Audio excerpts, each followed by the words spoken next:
আমি জানি না আপনি কোথা থেকে শুনেছেন বা কি, কিন্তু হ্যাঁ একটু আছে, একটু একটু দুর্বলতা আছে লেখালেখির পেছনে। যেমন এখন পর্যন্ত মনে হয় আমি 6-7টা স্ক্রিপ্ট মানে মানে হ্যাঁ মানে এভাবেই জানা হয়ে হ্যাঁ যায়। মানে ওইটাই আর কি, আপনি হয়তো জেনেছেন। মানে ফার্স্ট হচ্ছে স্টোরি চিন্তা করেছিলাম। আচ্ছা আচ্ছা। স্টোরি চিন্তা করার প্রথম দিকের কথা বলছি, যে 2 বছর আগে হয়তো প্রথম একটা গল্প চিন্তা করেছি, তো একজন রাইটার আছে হয়তো বা খুব পছন্দের একজন রাইটার আছে শান্তনু ভাই, শফিকুল শান্তনু, ওনার সাথে আমি শেয়ার করেছিলাম। আচ্ছা। সো ওনাকে বললাম যে একটা গল্প মাথায় আসছে, উনি কি করেছে, উনি সাথে সাথে লিখে ফেলেছে, মানে ডায়লগ টায়লগ দিয়ে সুন্দর করে। সো তখন মানে পুরা সিনপসিসটাই রেডি করে দেয়া হ্যাঁ না, সর্ট অফ। সিনপসিসটা আমার মাথা থেকে আসছে, আচ্ছা। সিনপসিস ছোট গল্প যেটা আর কি। ওকে। সো ওইটা আমার মাথায় আসছে, তো উনি কি করেছে, উনি আমি যখন ফোনে তার সাথে শেয়ার করেছি, উনি এটা সুন্দর করে ডায়লগ ওয়াইজ একদম একটা স্ক্রিপ্ট করে দিয়েছে আমাকে। ওকে। সো ওই স্ক্রিপ্টটা দেখে আমার মনে হয় বাহ ভালোই তো হয়েছে, তাই করে ফেলি। তো এভাবে করা আর কি। তো ওখানে হয়তো বা মূল ভাবনা অথবা স্টোরিতে আমার নাম দেখেছেন, কিন্তু এখন পর্যন্ত আমার স্ক্রিপ্টে কাজ এখনো হয়নি। সো মানে গল্প দিয়ে তো হ্যাঁ, সবে শুরু কিন্তু আমার হলো। স্ক্রিপ্ট করা আছে কয়েকটা, হয়তো বা করবো, আর একটু কনফিডেন্স আসুক। বাহ, মানে এর পরবর্তী সময়ে দেখা যাবে কাহিনী, চিত্রনাট্য, সংলাপ এভাবে আসবে। না আর কিছু না, মানে আর দরকার নেই। নাইস, আমরা অপেক্ষায় রইলাম।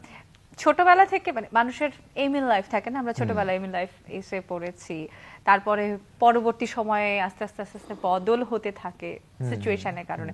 আপনার এইম ইন লাইফ কি ছিল? অভিনয় শিল্পী হওয়া তো ছিল না, এটা জানি। হ্যাঁ, এটা আমারও তাই মনে হয়েছে। এটা আমি জানি যে এটা ছিল না। ওকে।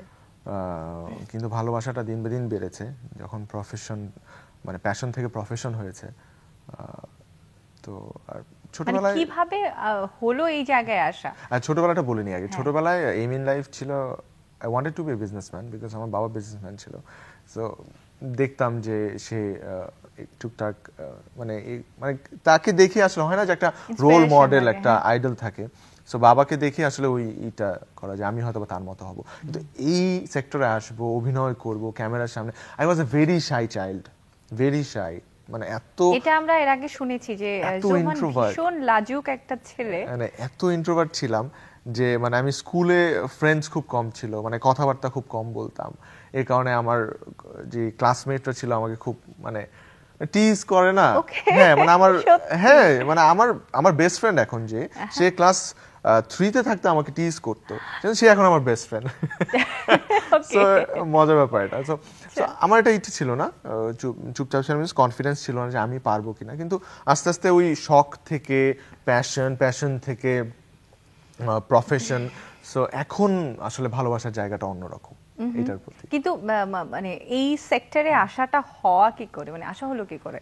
এটা অনেকবার বলেছি অনেক জায়গায়, যেমন এসেছি হচ্ছে টিবিসি, মানে টিবিসি থেকে শুরু, মানে প্রথম একটা টিবিসি করতে গিয়েছিলাম, I was a background artist. So amongst 40 artist I was there. So এইভাবেই আসলে শুরুটা আমার।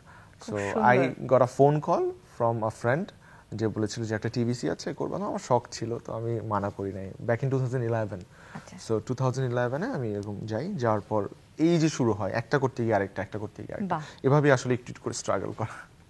মানে গল্পটা কিন্তু খুব সুন্দর, আর এরকম সুন্দর গল্প বারবার শুনতে ভালো লাগে কিন্তু সত্যি।